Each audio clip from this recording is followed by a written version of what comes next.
Yay, we are live. Hello, everyone. Yay, just round of applause for us doing this, us all being here. Oh, this is so exciting. Thank you, everyone who is watching, whether you're watching live or after the fact. Yep, we have people that are watching live. This is so exciting. Welcome to Be a Hero, a fan activist campaign in support of Disney workers. My name is Sarah, and I'm the campaigns director at Fandom Forward. And I know for sure that we have some new faces in the audience.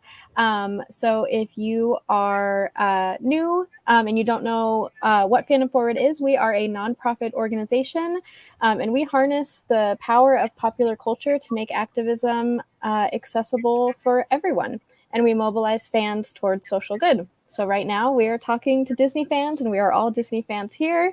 All of the panelists you see on screen are going to have a lot of time to introduce themselves in just a little bit, but I also want to mention some of the people that I know are watching today. I know that in the audience we have some Disney fans and other fan creators watching. I know we have some workers from the Disney parks in the audience. We have some journalists. We have people who work at creative studios, people who are leading change in the business world. And we welcome all of you, and we're very excited to be heroes together. So just a few notes about what we're doing here tonight. Some few things that you can expect to learn and hear about over the next 90 minutes or so. We're going to talk about what the Be a Hero campaign is. We're going to talk about how Disney fans are central to this campaign, and why Abigail Disney here is personally engaged in this campaign. And we are going to learn from fan activists how fan creators and everyday fans have driven social change in the past. We're going to meet fan activist leaders, including some of our favorite folks from Black Nerds Create and Off Color, and a lot of awesome orgs like those. We're going to hear from Disney workers who were featured in Abby's documentary film. And everyone who's watching is going to understand how to support Be a Hero and be a hero yourselves. So I hope that you are all excited by that agenda. Just a few logistical notes before we jump right in. We do have closed captioning enabled on this video, so if you would like to turn on the closed captioning, all you should have to do is press the CC button on your screen. If you have any issues or it seems like it's not working, feel free to say so in the chat. But speaking of the chat, there is about a 20 or 30 second delay between what you all send in the chat and where we see it behind the scenes. So if you do ask a question or something like that, know that we're not ignoring you. It just takes us a little bit of time to see it and then send a response back to you. And also, speaking of the chat, we will be doing a Q&A at the end of this live streaming session. So feel free to put your questions in at any time. We have some really awesome behind the scenes wizards that are collecting the questions, and we will answer as much as we can at the end. So with all of that out of the way, let's go ahead and play a little video that will tell everyone what Be a Hero is and what this campaign is about.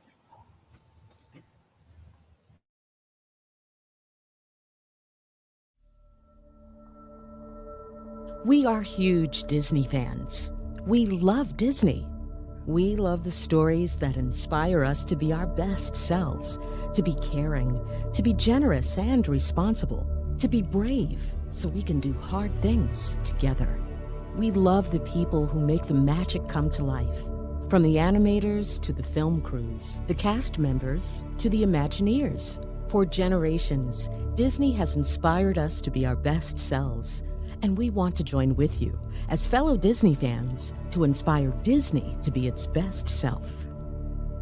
We want to join with you to inspire Disney to be a new kind of company that puts people first. To imagine a world in which companies have the freedom to care more about people than profit.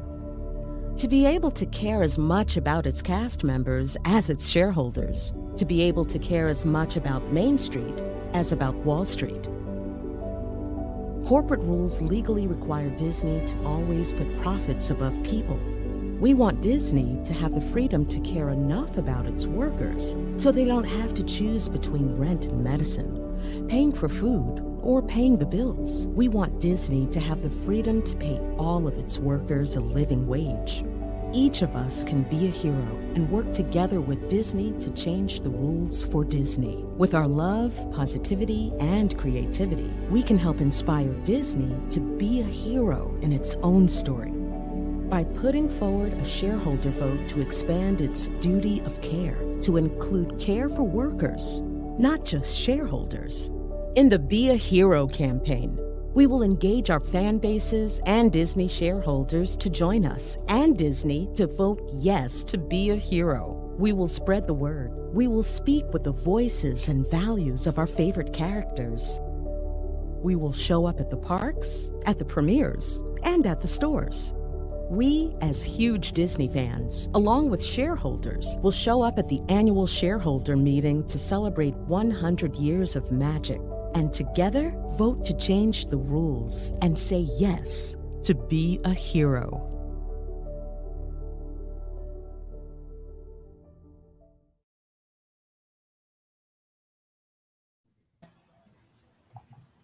Yay! I love that video. I hope that you all watching do. And you might have noticed some familiar faces. I think all of us have pictures of ourselves in that video. And so yeah, with that, we're obviously going to be talking a lot more about duty of care and everything that was mentioned in that video. But first, we want to just do some introductions for everyone who's on the call, on the screen right now. And everyone who's watching, feel free to put your answer to this introduction question in the chat as well. We'd love to hear from you.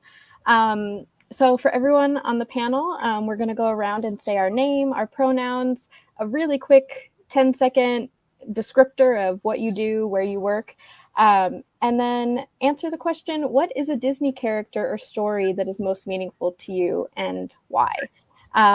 So I'll start and then I'll call on people. But yeah, as I said, my name is Sarah. My pronouns are she, her, and I am the campaigns director at Fandom Forward. And the Disney character and story that's most meaningful to me, the one that always comes to mind for me is The Lion King. I saw The Lion King in theaters with my mom and my brother when I was probably, I don't know, 4 years old, maybe. It was the first movie that I ever saw in theaters. At least that's the family story.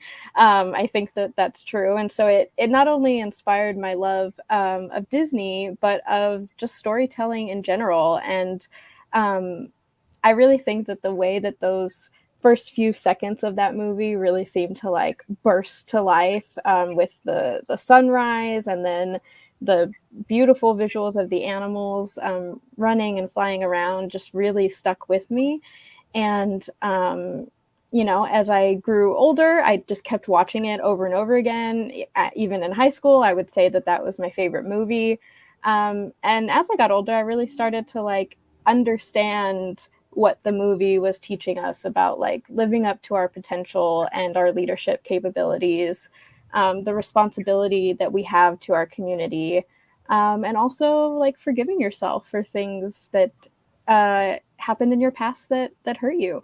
And so all of those lessons are very, very important to me today. And now I live with my 2-year-old niece and we watch the opening of that movie maybe every day. So it's still very much part of my life. So yeah, that is my answer.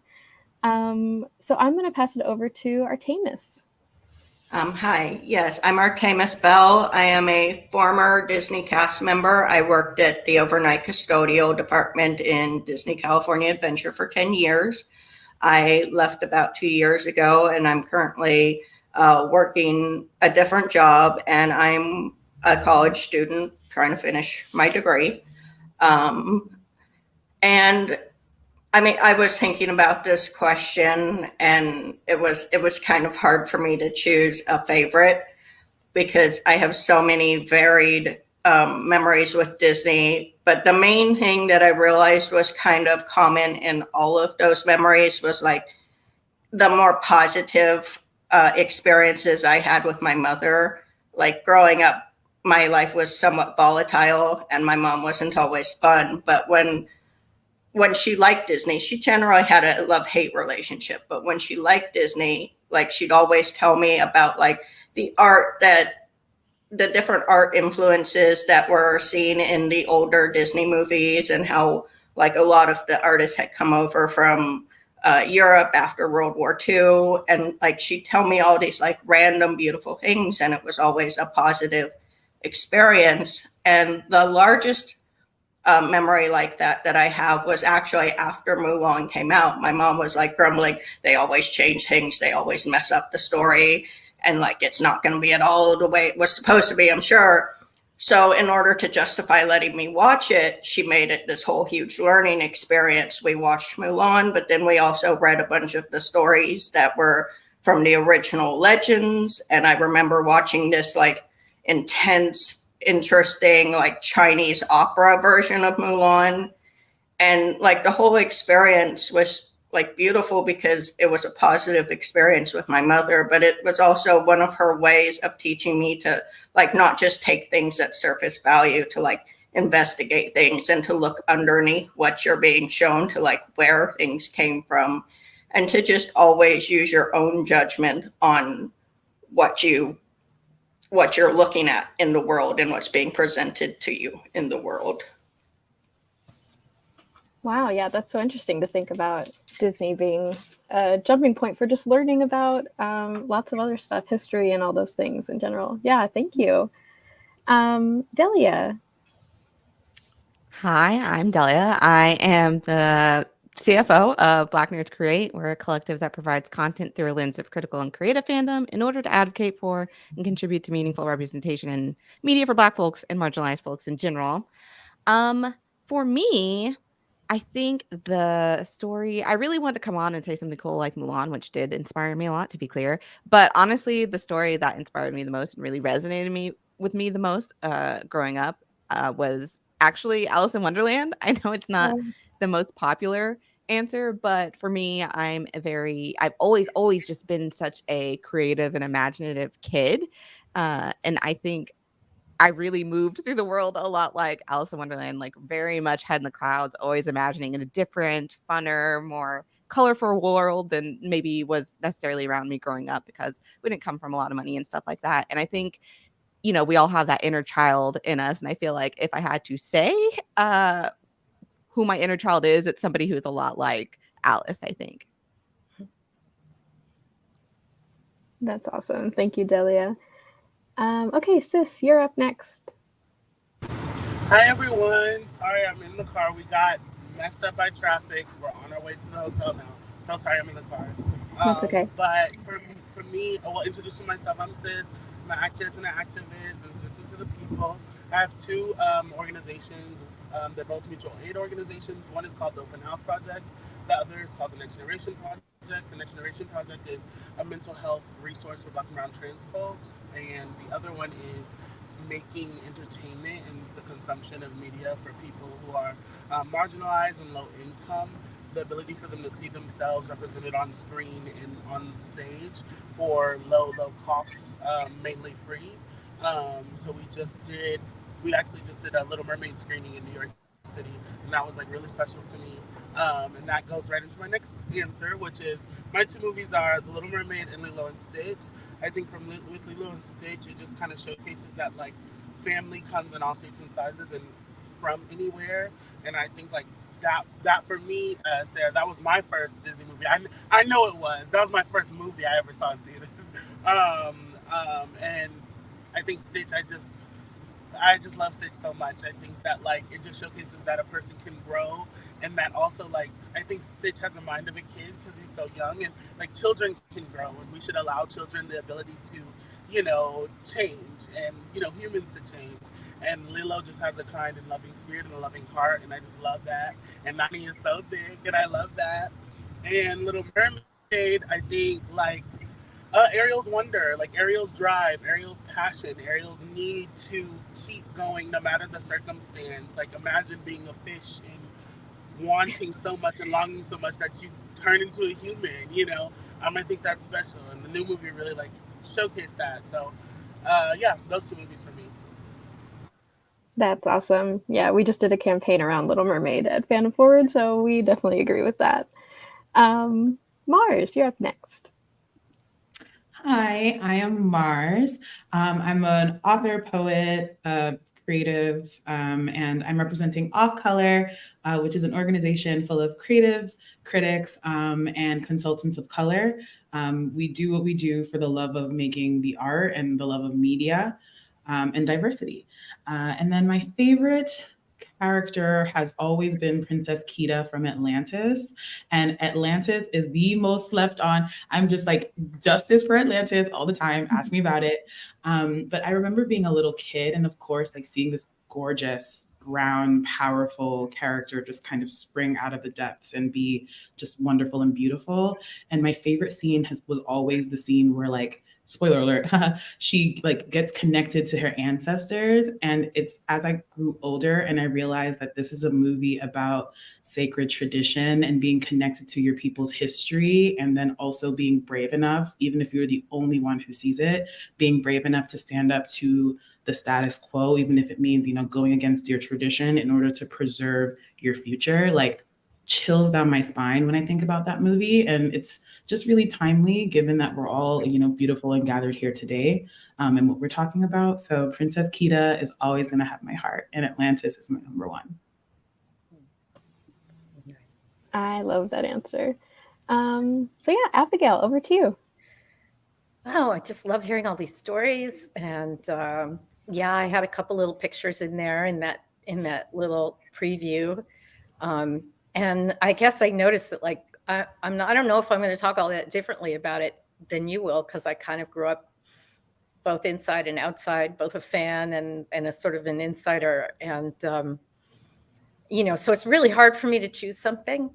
But honestly, when I would go to the park with my grandfather, you know, I just remembered the way everybody related to him and the way he related to everybody else. And in terms of a film, for me, actually, I was sitting in the audience seeing some other film, and they ran the trailer for Pocahontas.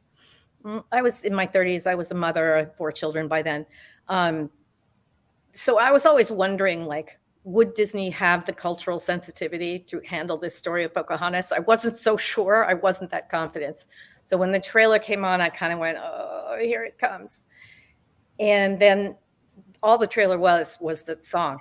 You know, you think you own whatever land you land on. The earth is just a dead thing you can claim. But I know every rock and tree and mountain has a life, has a spirit, has a name. I mean, I could go through all the lyrics for you because I think I memorized them in that moment. And at the end of it, I was weeping because it came to me like, not just that not only had they just absolutely written this extraordinary song, which was going to have an impact on people that was really, really profound, but that they were using these things that they had in their power, magical things, to put such a beautiful message out into the world. And who knew how far it would reach and how many people it would change. And I was just so profoundly proud to be part of the family. It was powerful. Yeah, that is awesome to hear about the impact just the trailer can have on us. And yeah, speaking of films, Abigail, I wanted to start with you and talk a little bit about your film, The American Dream and Other Fairy Tales, because it really did provide the inspiration and the context for this Be a Hero campaign. So can you tell us, you know, a little bit more about the film, why you made it, and what you learned while you made it? Well, you know, it's a personal place for everybody who goes to it. You know, it's not just a business. And I do remember how people related to my grandfather and how he related to them. And I hadn't been back in many, many years. But I did get reached out to by a couple of the folks in the film. And went out to meet with them and then heard what was happening in terms of the way they were being treated. And honestly, it just doesn't have to be this way. It really doesn't have to be this way. I mean, I can see all the barriers. I can see them so clearly. This is about, this is about Wall Street and shareholders and dollars and cents and everything. But we're talking about people's lives. And that had to be brought back into the foreground, because you can't make any of these money decisions until you've really thought through the human dimensions of what you're doing. And it's always been Disney's great strength to be about more than just the money. So I decided to make this film that would, Artemis is in it, and another woman, Ellie Gonzalez, along with Ralph and Trina Blair, and Ralph was the person who originally reached out to me.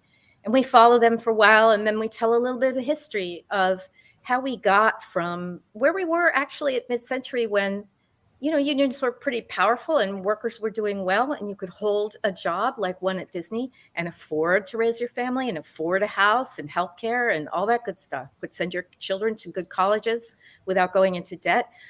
None of these things is there anymore, and it isn't all in the corporations, but a lot of it is.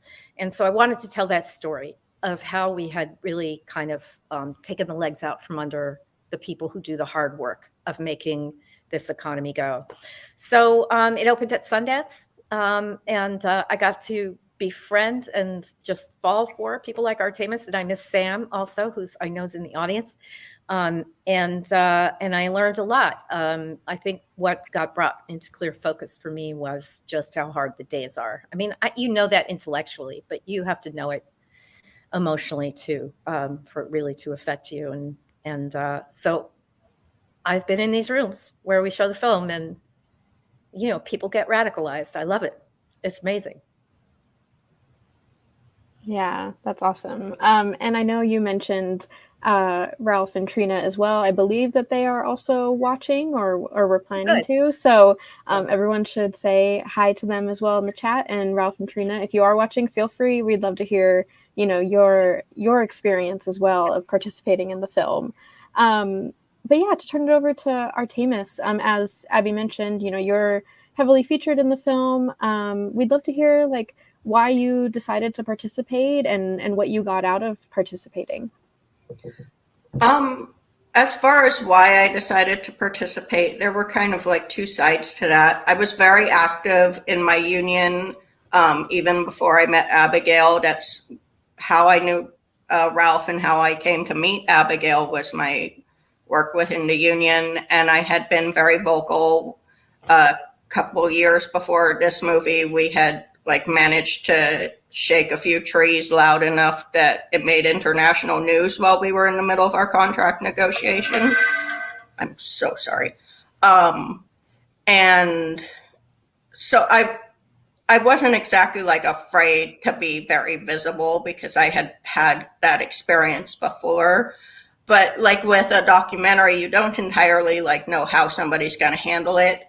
Even if somebody has the best of intentions, sometimes what they think is going to look good actually is not as effective. But I had actually watched Abigail's other documentary called Sword of Light. And Armor it was of Light. Armor of Light, sorry. Armor of Light. And it was a beautiful documentary. And I had met her a couple of times at the point when she asked us to be involved.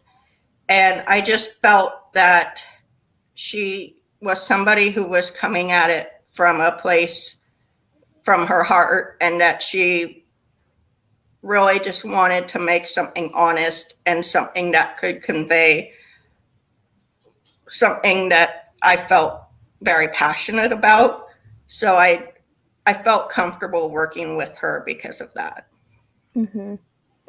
Yeah. And to just ask a quick follow-up question, you mentioned, being involved with the union already and some, shaking of trees and all that you had done with them.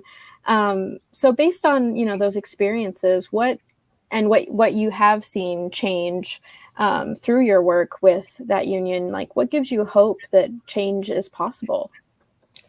I mean, when when I first started asking questions about like why we made less than school district custodians and why we made less than hospital custodians, which did the same amount or sometimes less work than we did at Disneyland, and why the richest company in the world couldn't like match those types of pay. We were making something like 25 cents above minimum wage, which was like $4 or $5 less than those other two types of custodians that I mentioned. And it baffled me at the time that we were so far behind.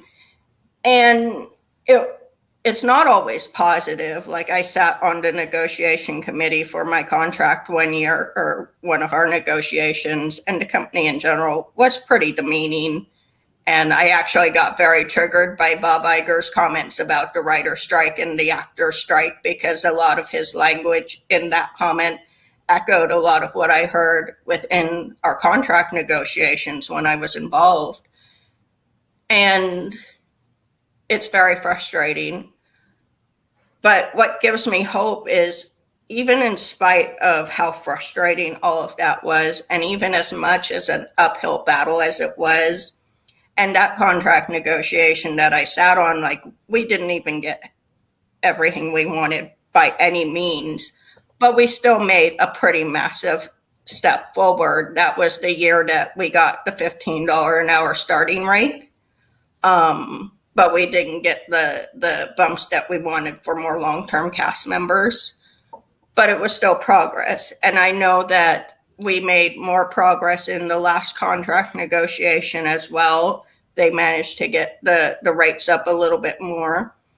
So I have hope in the fact that even if the progress is slower than we would like, I am seeing it. But we have to be consistent and keep grinding away at that progress, because within Orange County, where Disneyland is in California, it's a very expensive place to live. It's more expensive than LA by a lot of respects. And the Disneyland cast members still don't make a living wage. They make more than minimum wage, but they don't make a living wage yet. So we have to keep grinding, and we have to hold on to whatever little bit of hope to progress that we have made gives us. Yeah, I think that all of those are great reminders. And we are definitely going to be talking about the writers and the actors strike, because it's very relevant to the campaign we're building here. So Abby, to come back to you for just a minute, why are you personally excited about the Be a Hero campaign? You know, I've been sort of banging my head against what feels like a brick wall for a while now. And what's clear is this isn't as simple as just a few bad guys and, just being bad guys. And, it's just not that simple. There are structural impediments to thinking differently about how things are going. That's the heart and the spirit of what Bob Iger said the other day. Which was that they were being unrealistic. You can only call them unrealistic if you can't see beyond the confines of the structural possibilities that you're currently in. And so many managers and so many companies are boxed in by this structure. And the structure is what Wall Street wants. Wall Street gets, and if they don't get it, they send you off into the world of the unemployed, and they find somebody else who will do it.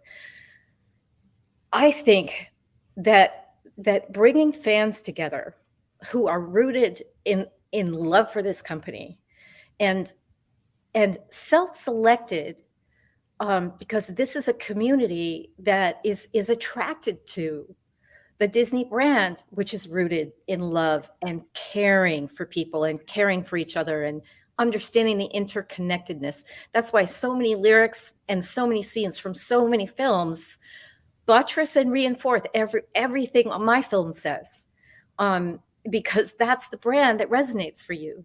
So it couldn't be a better audience to take this to, and to say, we need your help. We need your help. I can continue, yelling from the outside and shaking my fist. But this is an opportunity to create an invitation instead of a confrontation.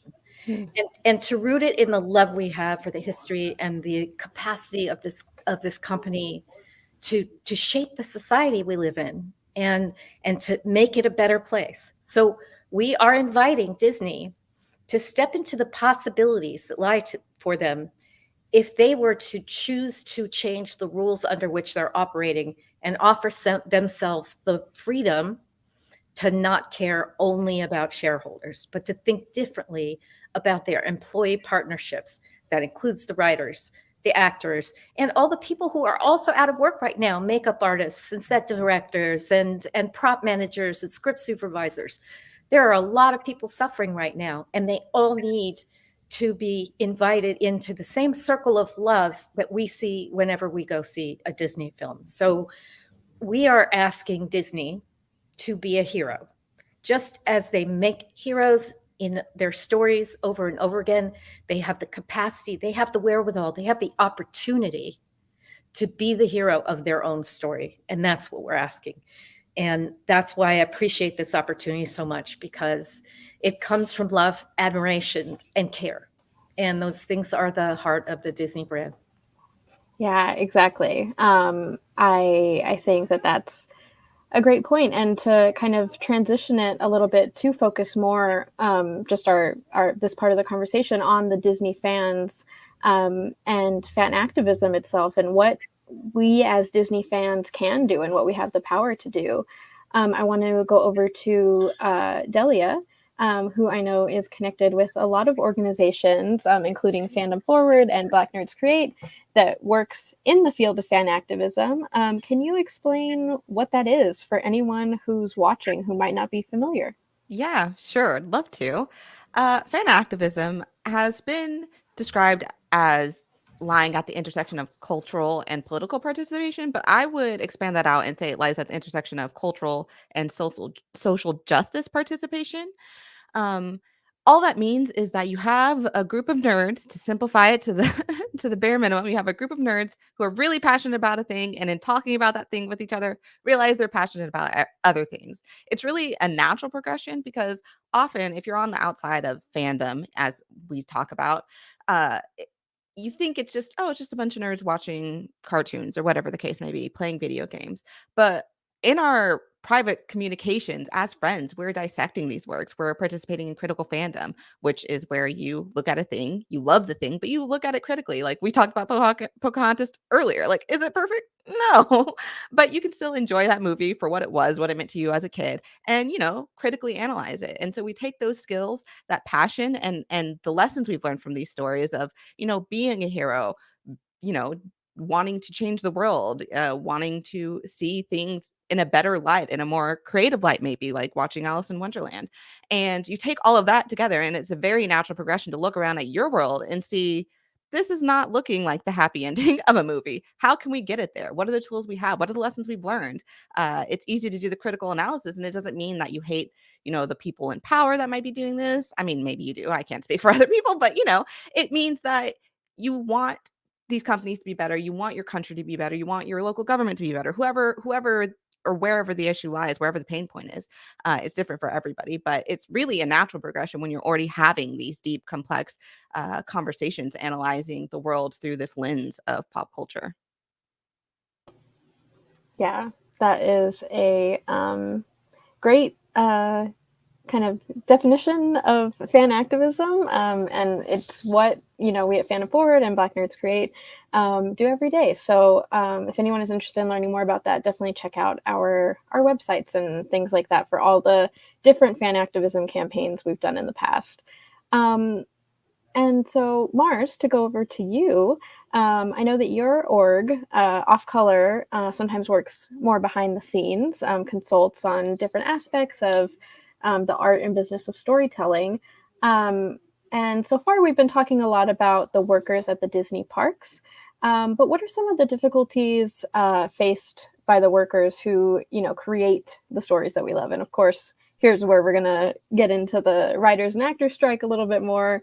But yeah, the people who are creating these shows and movies that we love, And how would a campaign like this help them?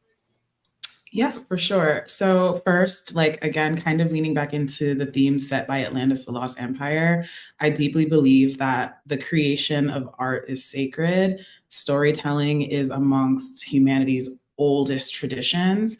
And so when we create the things that we love and share them with other people and connect around those things, to Delia's point, like it is a sacred thing. And it is something that if it is your dream, you should be able to enjoy it. And what we're seeing right now with the writers, with the actors, with VFX artists, with animation folks, like all these different spots of the creation pipeline are deeply exploitative as they exist right now. Solidarity for the folks who are literally, delivering our packages and in the parks sweeping up after us. But like the lens that we are currently focusing on right now is the creation of the work, right? The creation of the work itself. And if you are going to be creating the work and then selling that work for profit, at the very least, the people who poured their heart, their soul, their time, missed graduations, missed funerals, overwork, hospital stays, exploitation of the body and the mind, to what end? They can't even, pay their rent. And we have hospital bills that pile up and all these things. And so it's all interconnected. It's very circle of life, right? Like if you can't eat, like someone else, like if you are eating a whole bunch, someone else somewhere doesn't have enough, right? And so how do we get that to be an actual circle and not necessarily the ladder that, you pull the ladder up behind you or you actively kick people down off of it. Like, so very much like, I'm very kumbaya, I'm very hippie, like it's a sacred thing. And so in order to keep things sacred, we all need to be well and happy while we do it. So that's the bottom line there. Like cool things don't come from a vacuum, right? Someone has to write that, someone has to act it, draw it, and those people deserve to eat. Yeah, it's very simple when you put it like that. And I think that, what you're saying, bringing it back to Atlantis and The Lion King, The Circle of Life, it just shows how much we all have learned from these stories and how much, part of our language, like these concepts are. So again, we just want to invite the leadership at Disney to live up to those values that are in all of the stories that we all love. So, Sis, over to you. I know you're a big Disney fan. We all are here, as well as an actress and an organizer yourself. We'd love to hear a little bit more about the Trans March on Broadway, which I know you organized in 2020. What the importance of that in-person action was, what the impact was, and all of that. Yeah. For me, I think like can I be heard? Am I good? Everybody can hear me? I think for me as a human being, because I am a human being first, I think my biggest want and hope and dream is for everybody, those who are different, those who we are automatically and immediately outcast.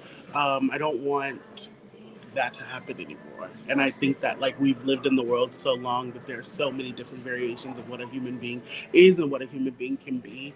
However, I think that these systems that we continuously look to and these systems that we continuously pour into does just that. Going into musical theater school and even in high school, getting into theater, you start learning a type. And as a performer, everybody has their type, right, of like where you fit. But that's not conducive to the human experience because you're saying that the girl next door only looks one way, right? Or the boy next door only looks one way, or the all-American kid looks this one way, or the nerd looks one way. However, that's not productive for everybody else because if you are the, for example, Romeo and Juliet, if your role in Romeo and Juliet is the nurse, are you not the girl next door? Can you not fall in love? Can you not find your Romeo? So I think things like that. So going into the Trans March on Broadway, we had already had the March on Broadway, and that was basically the summer of an awakening or the summer of a reckoning.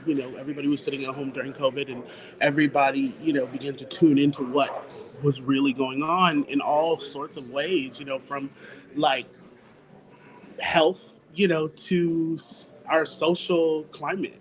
And so, there begin to be a lot of conversations around like transness and trans existence and different spaces, as opposed to, people think of, trans people as monoliths and we only exist in one kind of realm. I'm not going to really speak to that because I don't want to further that stereotype.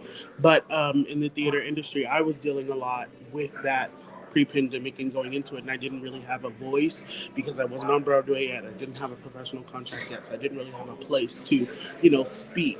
And it wasn't until I think during the pandemic where I began to do these live shows and talking to people in my communities all across, the board and all across platforms, where I began to be like, I don't have to be validated by white supremacy to have a voice and speak here. I am an expert of my experience and I can speak on that. So going to Trans March on Broadway, after the March on Broadway, I felt like there was a void that we needed to further deep dive into when it came to what we needed. And so the action was important because we needed to showcase that trans people exist in this space. Because people have this weird idea that anybody that isn't, cisgender and white, they have access to all of these rooms that everybody else doesn't. And so I wanted to showcase that, yes, over 250 trans people are in this industry and creating this industry and shaping this industry and building this industry, and you need to see that. That was like my goal. That's all I really wanted, was to congregate all these trans people in this space and showcase that we are here and we do matter and we shape this thing. And yeah, it was beautiful. It was really special. It was really, eye-opening for me just to see that, I think you think sometimes that you're alone in this, and you're not. There's so many people that, just representation-wise, things matter and things are important. So that's kind of the big, how it happened, why it happened, etc. Yeah, that's awesome. Yeah, I was going to ask how it felt for all those people to be congregated, but you touched on it, how beautiful and connected everyone felt. So that is so lovely to hear. So we're going to move over to more of a group conversation. Instead of me asking questions to specific people, I'm just going to ask some general questions, and the panelists, whoever wants to answer can answer. But first, before we move into that, I want to just kind of summarize a lot of the things that I'm hearing from the conversation and what we're kind of getting out of this. I think a few things are that it takes a lot of amazing people to bring the magic to life. We just talked about theater. Mars talked about, behind the scenes of the movie sets a bit. Obviously Artemis and Abigail were talking about the magical workers at the parks. And a lot of these people are unfortunately struggling a lot. And so we've also been talking about how Disney at its, core values seems to be a caring company, but has this corporate structure that makes caring for their workers really hard sometimes. And honestly, this is the corporate structure that is just kind of pervasive throughout a lot of American companies. So all of us want Disney to be great, and that means doing good by the workers too. We've also been talking a lot about how, we need to start thinking of workers as people first, because that is the truth. So we're inviting Disney to take care of their, Wall Street shareholders their Main Street workers, the people, that are working in the parks and behind the scenes, as much as their Wall Street shareholders. Both are possible. If they, as we say in our campaign trailer, change the rules to expand their corporate duty of care. At Fandom Forward, we've seen that we can do this, that fans have the power to do this. We have a phrase, the weapon we have is love, which we hold very dear and very true. So our love has power, our creativity has power to inspire change. And speaking of, one thing that everyone who is watching can do, one small action that the audience can do to get the ball rolling, we have a petition that we have set up that is addressed to the shareholders of the Disney company. We'll put it in the chat right now and throughout the rest of the live stream. and just take a few seconds to read through that and sign. It probably takes less than 30 seconds. But if we can, amass a few thousand signatures, it will really show the folks at Disney that we are inviting them to make this change, and that a whole bunch of Disney fans want to see this change happen. And also just want to acknowledge the very cute dog that's on the screen. Everyone say hi to the dog in the chat. Do you think she needs her own movie? I think Yes, she's amazing. absolutely. Yeah, so those are some of the kind of themes that I'm hearing from this conversation. So let's go into some more group questions. Anyone on the panel can feel free to unmute and answer. The first one being, I think another thing that we definitely know here at Fandom Forward, and we're hearing throughout this conversation, is just the incredible diversity of Disney fans. Not just one thing I'm thinking of is the fact that we've been talking a lot about the parks in Anaheim and Orlando, and that's a bit where we're focused, but we also have parks in Tokyo and Paris and all over the world, and there is a whole subset of Disney fandom that is very focused on queer aspects of Disney. And so how can that diversity be a strength of this campaign?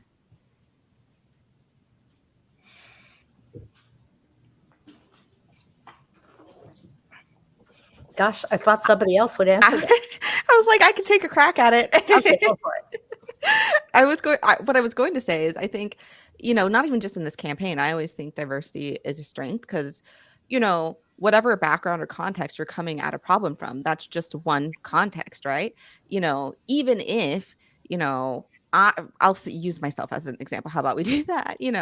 I identify as ace, I'm Black, I'm Cherokee, I'm neurodivergent. Like, I come from all these contexts that I think are representative of somebody else's story, right? And I think the more you pull that in, the stronger of a campaign or, movement, whatever you're trying to accomplish, you'll have. And then beyond that, I'm still American. So I still view the world from this very American lens, despite all that. And so bringing in voices into my life personally from, other countries and other backgrounds has always been really crucial to me to open up my worldview and be able to see, the world. Again, going back to Alice in Wonderland, I very much view the world through this creative lens. And you can only view the world as creatively as you've been taught to imagine it, if that makes sense. So you can only come up with creative solutions with the tools you have. So really bringing diversity is just bringing more tools, more voices, more ideas, more context. And with more tools, the better things you can accomplish and the more you can accomplish. I also think... Oh, sorry, go ahead. You first. I was going to say, I also think of like A Bug's Life, which I know was a very popular clip floating around Twitter in light of the writer's strike this week. But I think of A Bug's Life because, number one, it's one of the earliest movies I remember watching on VHS. And then number two, I remember distinctly that the ants were living their life how they were living their life, oppressed, right? And then it took the introduction of a squad of different types of bugs, kind of latchkey put together, like, what are they doing in this circus?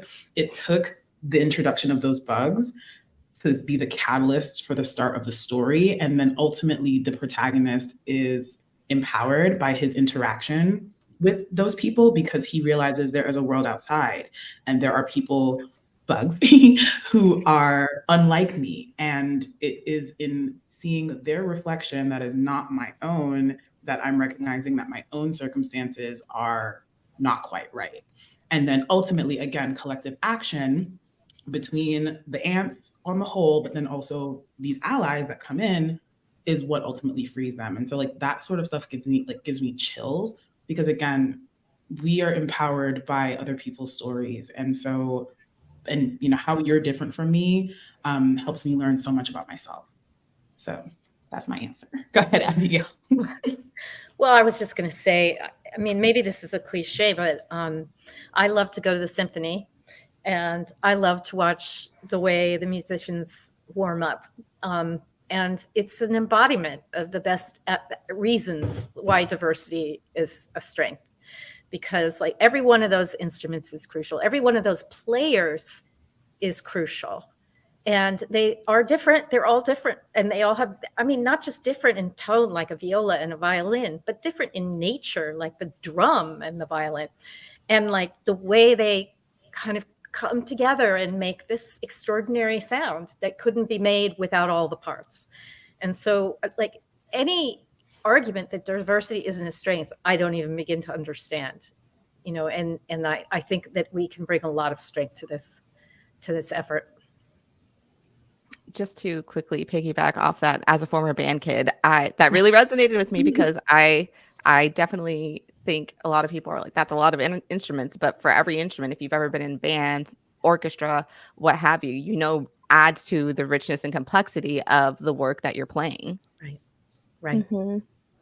Yeah, I love that metaphor. I also love A Bug's Life one. I had not thought about it in that way, and that is amazing. And it works so well for, the importance of diversity.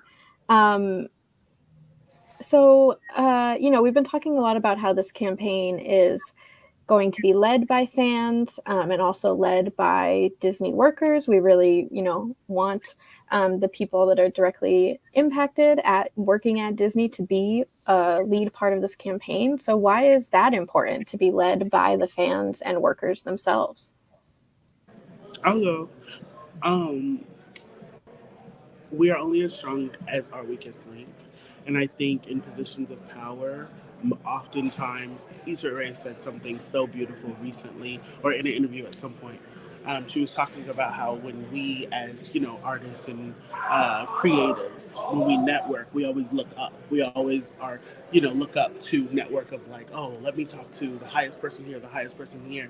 But that's not beneficial to the journey, because you need to let network around, because this is your class, these are your peers, these are the people who know the struggle and know what it's like. Those people up here, who have made it, are 5 years, 10 years, 15 years, 20 years away from the struggle. They're not hustling the way they used to. They're so far removed from what it takes to be somebody and get somewhere, because they've been somebody for 20 years. You know what I mean? So it's about like community wealth and building and growing community wealth, so we don't, in moments like this, right, of these strikes, we don't have to always be stuck out and looking up to these people and people higher up, and no shade, but the white man, to make decisions for us in our times of need. We need, and going back to the diversity comment, it's about having a bigger lens of what's going on. There doesn't need to be 5 to 6 older white folks who were born in 1960, 1950, 1970, in a room making decisions for this world, because this world doesn't look like that anymore. This company does not look like that anymore. And every diversity effort that, gets pulled out, or every deadline article, or every casting, or every, new person hired at the parks, that's signifying a new company, and that's every day. So if that change is happening so quickly, then we need to adapt the shareholders so quickly. We need to adapt the people who are communicating to the shareholders so quickly, because everybody needs to benefit. And I think the workers of this company, those are the people that build the company. Like, I worked the Lion King national tour like a couple summers ago, and even this one stop in Houston, Texas portion of the tour, we had to learn like 2 days worth of training of the Disney company. And it's like, if I have to know this much, and I have to know how to represent this company, and I'm just working for 4 weeks,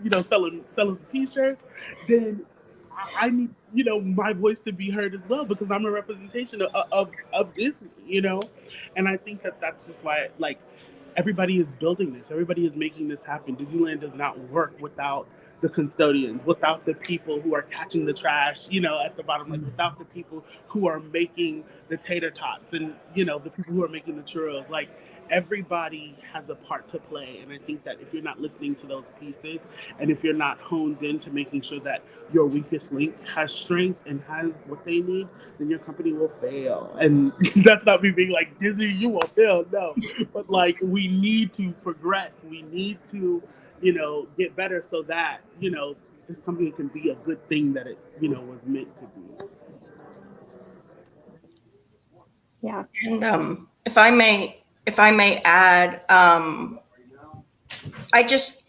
think it's important for the fans and for the cast members or the workers in general at Disney to be the ones leading this, because they are equally stakeholders to this company. Like, we often look at only the stockholders and only the CEOs as the main stakeholders, but it used to be much more common to look at the workers as the stakeholders. And our fans are the people who are directly affected by the quality of the type of thing that we're putting out there. So if they're making poor long-term decisions or even poor short-term decisions as far as creativity to maximize profits, but then they slowly start to decrease the quality of the art that they're creating, decrease the quality of the experiences that the fans are going to, because the workers stop having their own personal buy-in because they don't feel appreciated,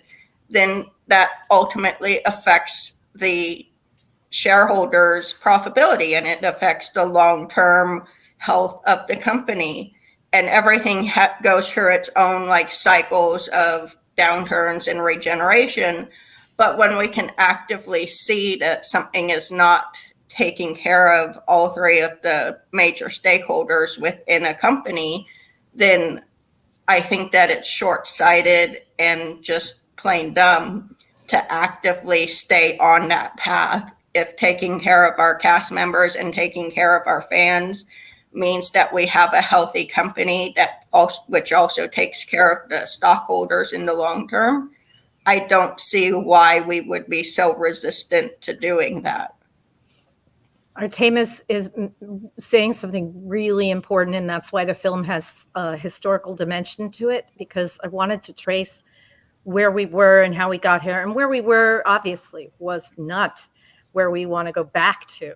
But we do want to make sure we understand that it may sound like a small thing to suddenly one day wake up one morning and go to work and say, only shareholders matter. Shareholders are our owners, and therefore they decide everything and nothing else matters. It does not matter how you surround that with all sorts of caveats like, oh, to a point, and be reasonable, and like, don't go overboard with this, because it's very quickly going to become a race to the bottom, which is essentially where we are. We're at the bottom. And every corporation in America, except for the ones who have made this decision to think differently about who the stakeholders are, have raced to the bottom. And the result of that is that we reward short-term thinking over long-term thinking. What Artemis is saying here is supported by 1 million business school case studies that people who value the long-term well-being of their stakeholders, including employees, including customers, including the environment and the shareholders equally, do better, survive longer. This is our 100th anniversary this year, Disney. This is extraordinary. Not a lot of companies get to live this long. And as far as I'm concerned, we've lived this long because we've been given permission to live this long by the fans, by the employees, more than by management, more than by anyone. We're here because of the fans. And, we need to find a way to restructure the way we understand of what a corporation is and what business is for. If it's not for people, then what are we doing here? Yeah, exactly. And this kind of goes off of what you were just saying, Abigail, but, this campaign is certainly ambitious. We're asking one of the biggest companies in the world to change its rules. But as you kind of alluded to, there are companies who have made this change. Yes. And so question for you, but also anyone else can answer if you have thoughts, but how would the world be different if we were successful in inspiring Disney to change its rules in this way? Yeah. Oh, thank you for asking me that. Because, okay, I can name a few companies that you've heard of, like Patagonia. Mm-hmm. Actually, Costco is a company where they really care about their employees and really support them. Yeah. There are lots of companies. You can go find them. If you go research the B Corp movements, you can find them there. And they all share this quality of, like, they have changed their legal designation such that no shareholder can sue them for not only caring about shareholders. Because right now we are living in this world because of the way corporate law is interpreted. And we're asking to find a different way to interpret it. How would the world be different? It would be different in a very profound way. The simple switch to shareholders, only shareholders matter, is behind every significant problem this company and many other companies have. How they treat employees, how they treat the environment. Yes, I just got arrested on Friday for protesting about the environment because look around us. It's frightening. We're in this mess because only shareholders matter. That's literally why we're in this mess. So first of all, Disney is an incredibly strategic company to talk about because it has hospitality, it has entertainment, it has amusement parks, it has consumer products, it has publishing, it has so many different arms that you could reach into all these different sectors with just this one company. And not only that, it's a leader in all of these sectors. And when Disney changes in terms of hospitality, in terms of amusement parks, everybody else pays attention. Everybody else is smaller, everybody else is weaker, and everybody looks to see what Disney is doing for what they should be doing. And so it's not just any company we're talking about here. And it's so close to the heart of what Americans think of as what America is about. So I think, and as goes America, so goes the world. So I really believe that, if we can shift at Disney, it seems impossible, but honestly, making a movie about Disney and getting people to see it felt impossible to me. So everything feels impossible until you put your shoulder to it and start. So that, and every Disney movie tells you to try the impossible thing. Yeah, definitely. Impossible. The world is full of zanies and fools who don't believe in sensible rules and don't believe what sensible people say. And because these daft and dudite dopes keep building up impossible hopes, impossible things are happening every day. Listen, I can do this all day. Boom, that was another one. Listen, the world will be different because today's fan is tomorrow's worker. Right? I hate using the word worker, but I desperately, Kevin Feige, if you're listening, call me. Do you see this? My bookshelf is full of Disney property. Yes. But I don't want my dreams to die on the vine because I'm disappointed in you. I can't imagine turning to 8-year-old Mars and holding her by the hand and being like, oh, gotta take all these videotapes away, girl, because this company's mean. Yeah. What do you mean the people who are making my dreams sparkle in my brain are mean to the people who make the things, right? The world can be better because we believe impossible is possible, 100%. So I don't know if that actually answered the question or if I'm just on a soapbox, but yeah. You can't see my feet, but they're dancing right now. Yeah, no, that was great. And I think really, really does answer the question of why should people get involved when it feels impossible? I think we're talking about these things can feel impossible, but truly if enough of us and Disney fans, as you have directly pointed to, Mars, and maybe we should say more explicitly, Disney owns all the Disney princesses, Pixar, Marvel, Star Wars. There's a Percy Jackson show coming up on Disney Plus. So the Disney fans is probably the largest fandom in the world if you take all of those properties together. So truly, if we can all work together and join together on this cause, it won't be so impossible because we'll be in community and also in solidarity and in coalition with the writers and actors strike. And so, yeah, it's not impossible when you work together, as cheesy as that sounds. It's very true. And also, yeah, sometimes these things are just not as impossible as we think they are. And I think that's actually a really good segue into our first audience Q&A, which there's kind of two questions that have been asked by folks in the chat about, that so much of what we're talking about here, we're going to be inviting Disney and asking Disney shareholders to vote to change the rules so that they expand their duty of care to include the workers, as the campaign trailer at the top of the live stream said. So, you know, this again seems hard, seems difficult, seems ambitious, seems impossible sometimes. So what kind of tactics might we use to share our opinions with them? I think we have one answer in the chat, some links in the chat. But yeah, Abigail, this might be good for you to kind of tackle, but anyone who has thoughts on like how we can reach, how fans can reach these Disney shareholders who would be making the vote to change the rules. You know, I think that Disney's shareholders are special. They're very special.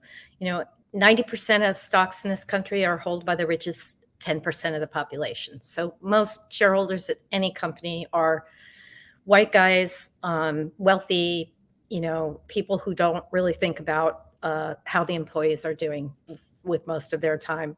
But Disney shares are held really widely and in small amounts by basically everybody. And years ago, when my father was trying to dislodge Michael Eisner for the company, he put together a campaign of shareholders. And as we thought about who we were trying to appeal to, we realized we were just basically appealing to the American public. And that's where I think our strength is, because Disney really needs the American public to love them. They really need this brand to be as rock solid as it currently is. And they need people to express to them that they are not doing a good enough job right now in living the values that they are perpetrating, and the values that they're advocating, and the values that they're spreading through the films and so forth. So I think that if we speak at large to the American public, re-educate the American public about what's possible for employees and for companies. We need to disabuse them of this idea that's just completely toxic, that a company can't make money unless it's really, really mean. That's just not true. We need to disabuse people of this idea that the economy is just like the weather and it just happens. Well, no, actually, that's not true. We make the economy every day with the decisions we make and the actions we take. And then I think we might want to try and bring some pressure to individual board members, to creators who are working with the company. And that's you guys, that's your incredible strength. And I think that there's an enormous number of avenues that we can take. I would like to add on to that. I think a lot of times when we see big action or big movements or big goals, it can be very overwhelming. But I would like to remind people the power of word of mouth. And I'm not even talking about social media. Also that, yes, if you have social medias, please use them towards this, campaign, hashtag be a hero. But I mean, in your day-to-day life, when you're going to work, talk to your coworkers. What did you do this last night? Oh, I watched this really cool live stream. Did you know Abigail Disney has this documentary, etc.? Or talk to your parents or your family members next time y'all are having dinner. Like when you're talking about the goings-ons in the world, that's something you can talk about, because a lot of people, like Abigail was saying, resonate with Disney. Like Disney is Americana. Like we all know Disney. We all have some sort of relationship to Disney. So this is something that everybody can care about. It's not even just for fan activists or fandom. It's something that is important to all of our lives. So having those conversations, keeping that at front of mind, I think especially if you approach it from a positive, enthusiastic place, people are curious about that. Oh, wait, what's going on? Do they really not pay their workers? Do they really do this stuff? Yeah. Did you hear what Bob Iger just said the other day? You can have these conversations. And I think of the Pocahontas quote, Grandmother Willow says, so small at first, then look how they grow, but someone has to start them, talking about the ripples in the water. So you don't have to have a huge following. You don't have to make a viral TikTok. Just having the conversations can get the job done. I also want to say, and I'm like so far away from y'all. I'm like on the other side of the advocacy. I also think that change does not happen without radical nature. And like we love, and I think Disney as a company loves also to like the small changes. I respect that and I love that. But I'm also at the thought of like sometimes you have to like let people know what's going on. And I think that's my that's where I can maybe come in, as actions are hard because though, like, as being activist and like an advocate, like, you have to be ready to get arrested, but like for someone like me, like my body, my exterior, getting arrested is not productive for my Oh, for experience, sure. and that is, that'll That, take me that's out. why I But did it, sis. yeah, thank you, girl. It's me who has to do it. Yeah, but I think also, like, I think radical nature, but also finding common ground. I think that getting representatives like people like us, or like, getting representatives, that getting a wide range of representatives like the workers, to have face-to-face meetings, to have rounds of Zoom calls, of sharing experiences, of finding where people come from and meeting common ground. And like, this has to happen. There's no other way that we can get out of this. And speaking to the impossible, like, I love this story. This is one of my favorite stories, and I'll be quiet. When Walt was building Jungle Cruise, everybody was like, this is not going to work. This is not going to work. And then Walt came one day and was like, I want animals on this ride. And they were like, what are you talking about? What are you doing? And he was like, yeah, I want animals. And then they conferred, and they were like, Walt, you can't have animals on this ride because animals sleep during the day. And was like, oh, okay. Walt came back and was like, you know what? Let's make animatronics. Everybody was like, what is that?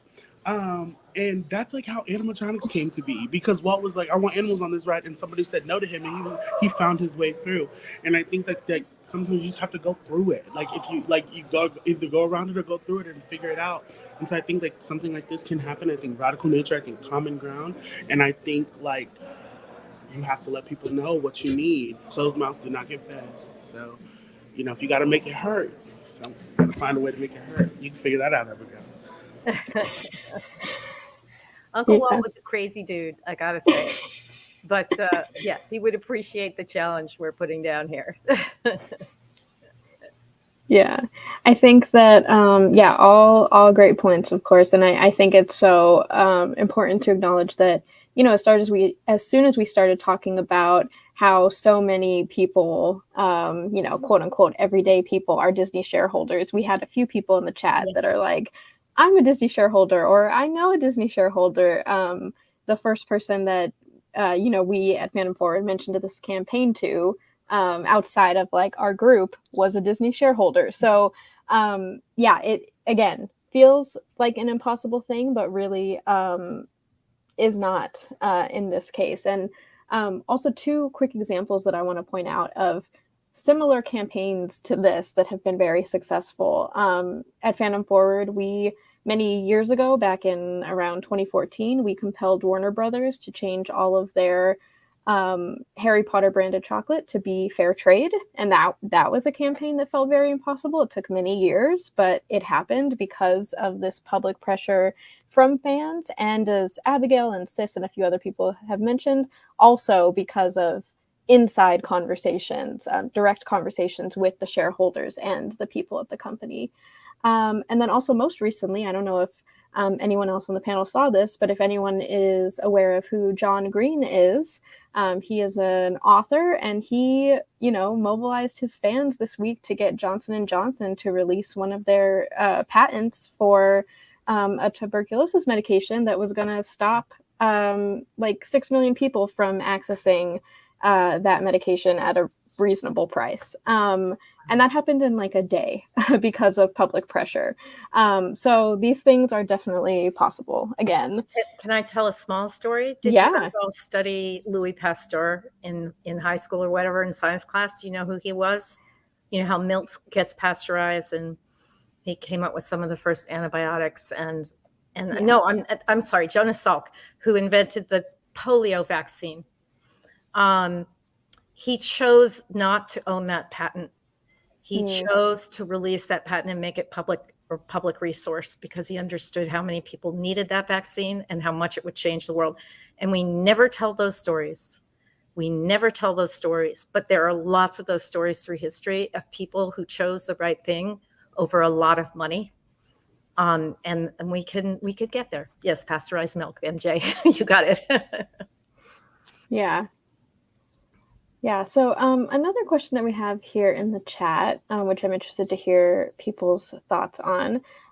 So we're talking a lot about kind of like, on the one hand, like art and storytelling, and on the other hand, like racial justice, economic justice. And I think for us who, as Delia said in the beginning of the live stream, are really into fandom and like into critical fandom, which kind of critiques our favorite pieces of media from a loving place, we can see the connections pretty well between like, what this piece of storytelling is telling us about the need for racial and economic justice, as well as other types of justice. But what might be missing, if anything, that prevents like other folks from making those connections? And how with this campaign can we help folks connect the dots between our favorite Disney stories and being a hero for others? I think like, oh, do you want to go ahead? No, go ahead. Okay. Go ahead. I think like part of what we're dealing with right now too is the hyper consumption of everything, but specifically media. And so a TV show comes out, we talk about it for a week, and then we kind of move on to the next kind of flash in the pan kind of deal.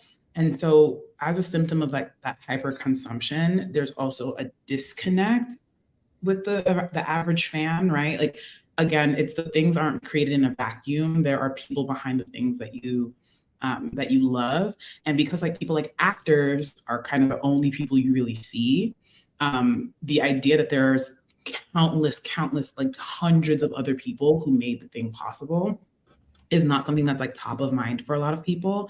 And I think that's true for all of our consumer products, right? Like we don't think about the people who make our phones. We don't think about the people who assemble the dolls. We don't think about when we, spill something in the Disney parks. We don't think about whose job it is to make sure these parks are pristine and they're up to standard. We're just kind of trained, and it's not necessarily our fault. It's part, hyper consumption under capitalism, but then also we're kind of hypnotized into not thinking about it. And so specifically within fandom, you're having so much fun just kind of consuming the thing and then meeting other people who like the thing, that you're like, I don't want to, it's either you get exposed to it and you go, I don't want to think about it, so I'm not going to think about it, or you just don't think about it at all. And so it's not necessarily our fault, but it is our responsibility.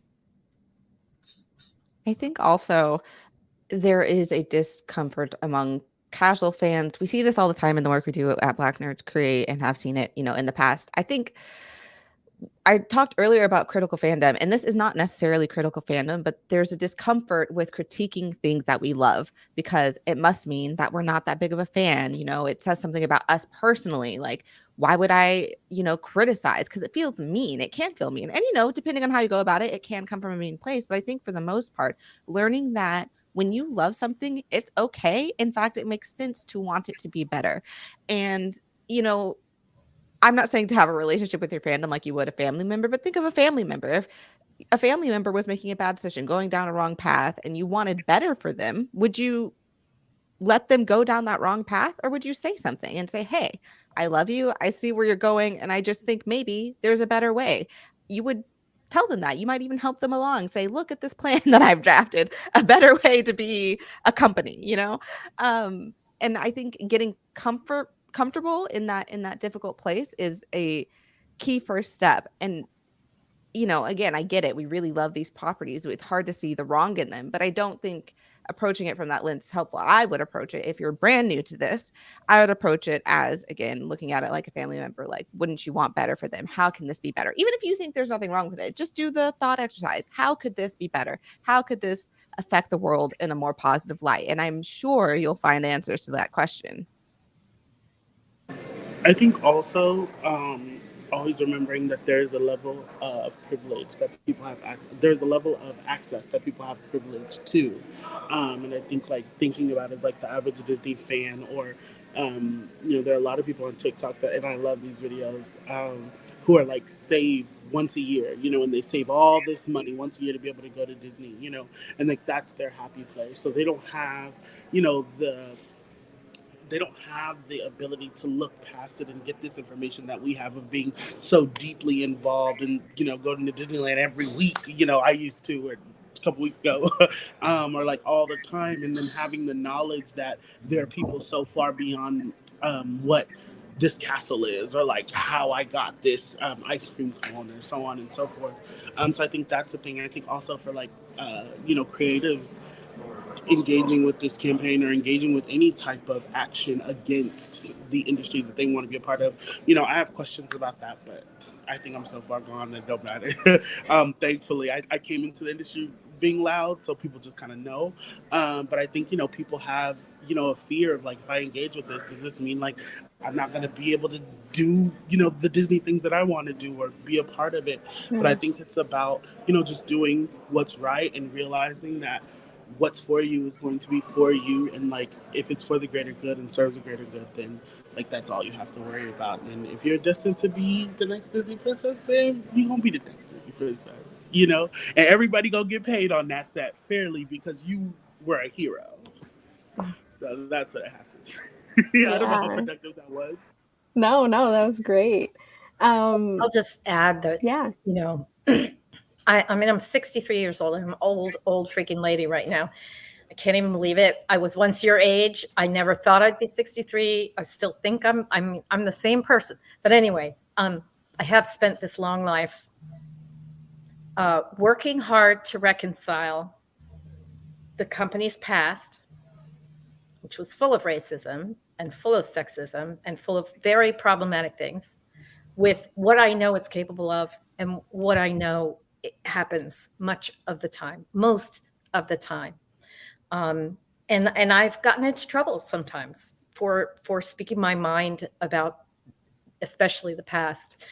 But I think nobody benefits by not taking clear eyes and honesty, even to the things we love most in the world, like the country we live in, like the politicians that we admire. Everything demands of us that we tell ourselves and everyone around us the truth, and try to find a way to hold in our heads at one moment that this was not necessarily great, but I love it. And think of it in terms of your family. We've all got a grandmother or a grandfather or a great grandmother who said really offensive things or whatever, and you love them. And you never stop loving them, and you need to love them, and they need you to love them.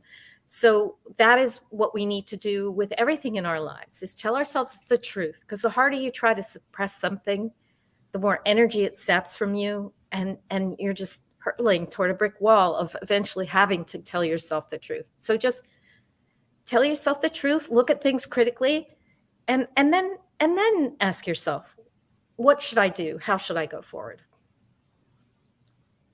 Yeah, that's great. And kind of transitioning from that, I'll just say that I think we'll wrap up the Q&A with that. But if anyone asked a question in the chat, just know that we collected all the questions, and we'll definitely be doing some follow-up and some messaging afterwards that will answer some of the questions that we didn't get to.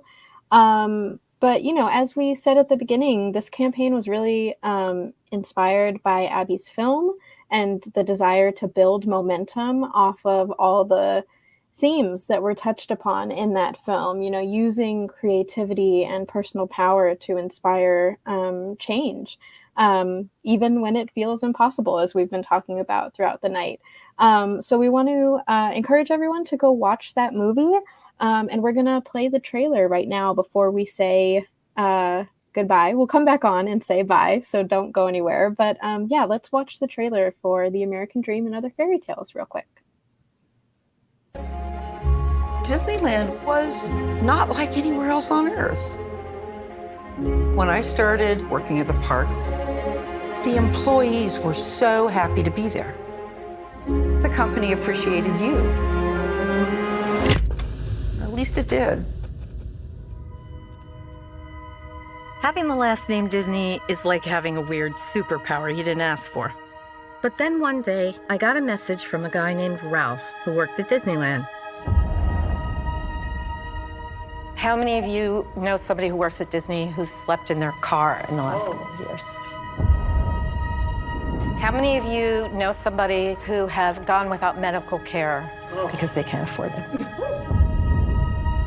The American dream teaches us that if you work hard enough, anything is possible. It's magical thinking. Dr. Disney. Disney could raise the salaries of all of its workers to a living wage. It was possible to do this when my great uncle and grandfather built the company. It's possible now. That is socialism. Here we go. We know what that is. We're the people who do the pixie dust at night. You scrub the kitchens, the floor, the toilets. With both of us working full time, we still fall below poverty level. A custodian would have to work for 2,000 years to make what Bob Iger makes in one. The Disney company is ground zero of the widening inequality in America. You know, I think of it as the assholification of America. This isn't just a Disney story. It's the story of nearly half of American workers who can't make ends meet. I have this passion growing within me now, building power for working class people like me. Not justice! If you could tell Disney anything, what would you tell them? We'd like to be able to have a home.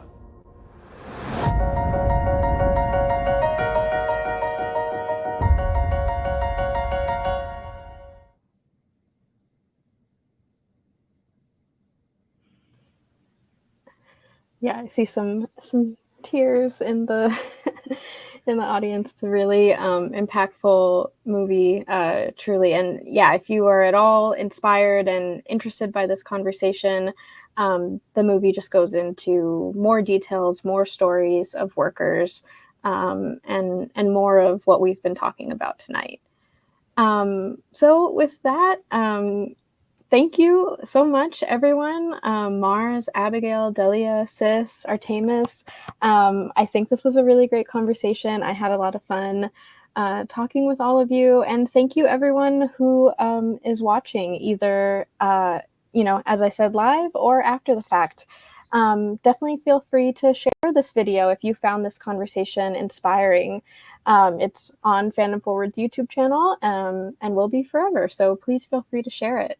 And as we've been saying throughout the night, we have that petition, which we'll put the link to in the chat one more time. So feel free, please go sign it. It just takes a few seconds, and it's just the starting point of this campaign to let the Disney shareholders know that we are inviting them to make this change. And as I said, this is just the starting point. So definitely stay tuned with Fandom Forward and with the team behind The American Dream and Other Fairy Tales, because we're just going to keep going from here and start building momentum. So thank you again, panelists and everyone watching, and have a lovely evening, everyone. Let's all go be heroes.